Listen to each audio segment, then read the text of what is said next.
Assalamualaikum warahmatullahi wabarakatuh. Di video kali ini saya akan menjelaskan tentang administrasi jaringan komputer. Nah, apa sih yang dimaksud dari administrasi jaringan komputer ini? Yaitu sebuah pekerjaan daripada administrator jaringan yang bertugas mengatur sebuah jaringan komputer baik dalam skala kecil maupun skala besar. Nah, dalam perusahaan besar ini biasanya administrasi jaringan sangat dibutuhkan. Hal ini terjadi karena dalam perusahaan terdapat data-data perusahaan yang sangat penting. Oleh karena itu, diperlakukannya administrasi jaringan untuk mengamankan data-data tersebut. Nah, administrasi jaringan juga dikerjakan oleh seorang administrator. Adapun tugas dari administrator jaringan adalah sebagai berikut. Yang pertama itu ada menginstal dan mengkonfigurasi server, yang artinya tugas utama dari administrator jaringan adalah menginstal server atau komputer server beserta konfigurasinya. Untuk jaringan server, biasanya dalam perusahaan atau lembaga menggunakan sistem operasi Linux. Kemudian, untuk konfigurasinya biasanya adalah konfigurasi alamat IP beserta koneksi jaringan. Yang kedua, yaitu ada menginstal dan mengkonfigurasi aplikasi software. Kemudian, setelah melakukan instalasi dan konfigurasi server, maka tugas kedua administrator jaringan adalah menentukan aplikasi dan software apa saja yang ingin digunakan dalam jaringan tersebut. Yang ketiga yaitu membuat dan mengelola user. Untuk tugas lainnya dari administrator jaringan ini adalah membuat dan mengelola user, di mana user di sini sangatlah dibutuhkan agar tidak sembarang orang yang memasuki jaringan. Oleh karena itu, dibuatlah user untuk lebih mengamankan jaringan. Yang keempat, lanjut backup dan restore file. Nah, apa sih backup dan restore file ini?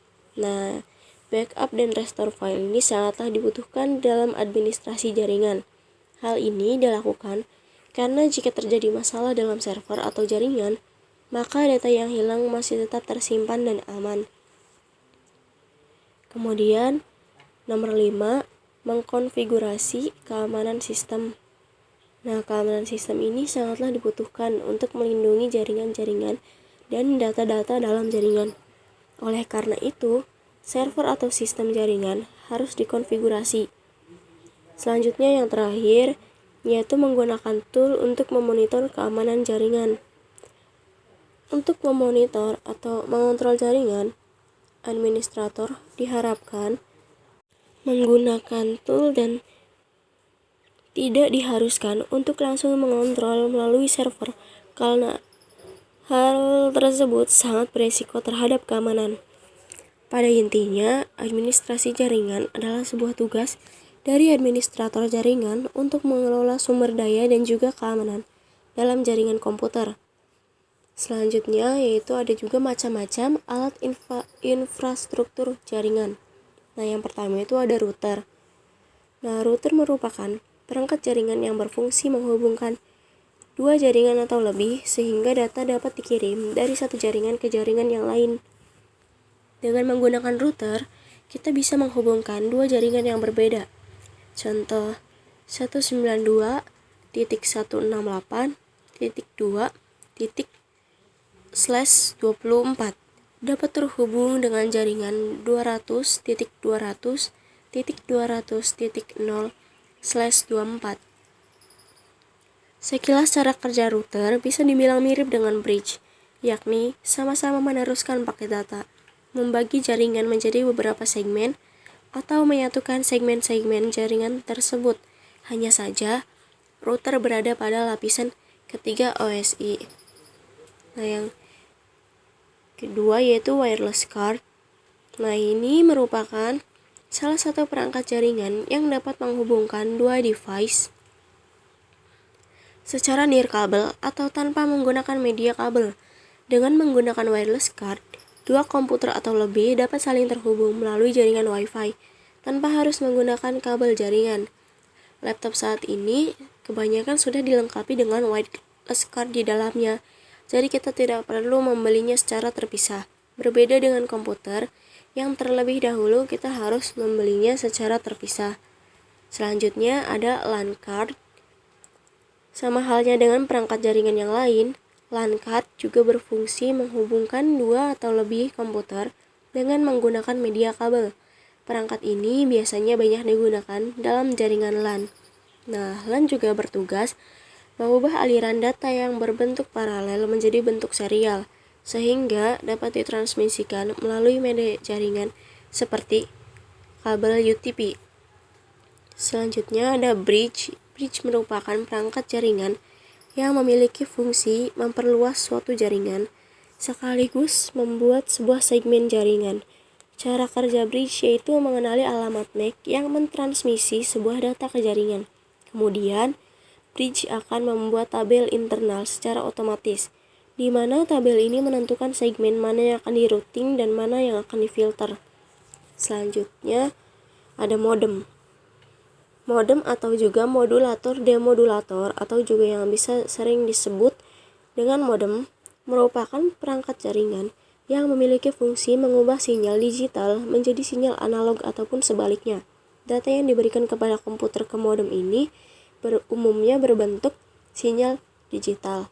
Maka dari itu, ketika modem mendapatkan data berbentuk sinyal analog, modem harus merubahnya terlebih dahulu menjadi sinyal digital agar dapat diproses lebih lanjut oleh komputer. Selanjutnya ada hub. Nah, hub ini merupakan salah satu perangkat jaringan yang bertugas mengubah sinyal transmisi jaringan, di mana hal tersebut dimaksudkan agar kedua komputer atau lebih dapat saling terhubung. Hub juga tidak dapat mengatur alur jalannya suatu data, sehingga setiap paket data yang melewati hub akan di-broadcast ke semua port sampai paket data yang dimaksud sampai ke tujuan. Hal inilah yang mengalami paket data yang dikirim mengalami collision atau tabrakan data. Selanjutnya ada switch, yaitu merupakan perangkat jaringan yang memiliki fungsi yang hampir sama dengan hub. Tetapi, perangkat ini lebih pintar dari hub karena dapat mengatasi masalah collision data.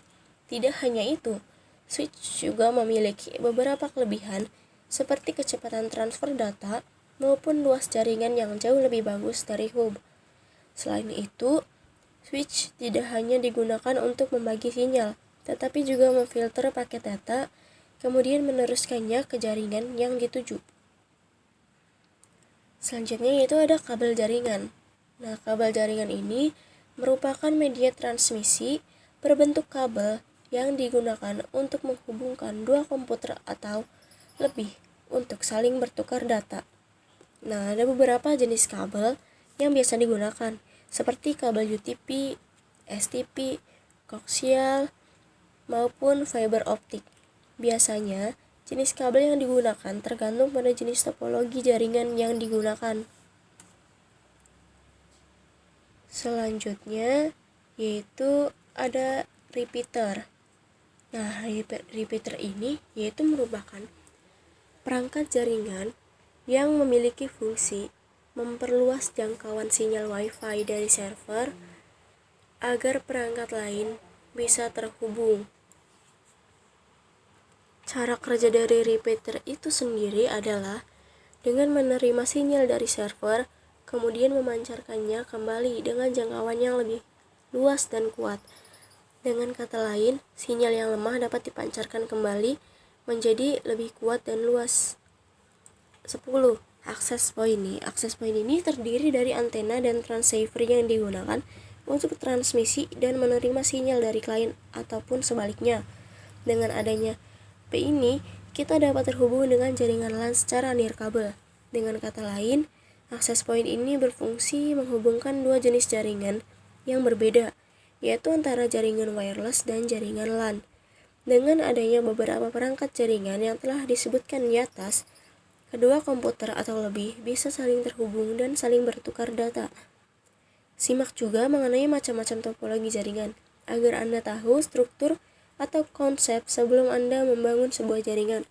Berikut penjelasan saya, kurang lebihnya mohon maaf. Terima kasih.